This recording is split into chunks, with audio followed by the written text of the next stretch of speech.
আমি আপনাদের কাছে আর একটা আশা রাখবো, যেভাবে আপনারা আজকে এসেছেন, আগামী দিন কোন রকম যদি মানুষের চক্রান্তের শিকার হয়, এই নলেজ সিটির উপরে অত্যাচার হয়, জুলুম হয়, সেদিন যদি আপনাদেরকে পাশে পেতে চান, আপনারা কি আমার পাশে দাঁড়াবেন? সেদিন এসে কথা দিচ্ছেন, আসবেন।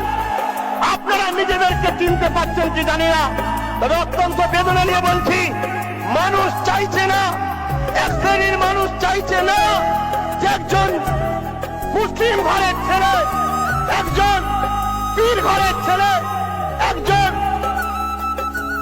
জমানের মুজাদ্দিদের ঘরের ছেলে আজকে এই বিশাল একটা কর্মকাণ্ড করে ফেলবে।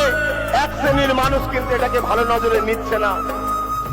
তারা যারা আপনাদের মতো অসহায় মানুষগুলোকে মূর্খ বানাতে চায়, তাদের কোন ধর্ম, কোন জাত, কোন কালার, কোন দল, কোন জামাত আমি মনে করি না।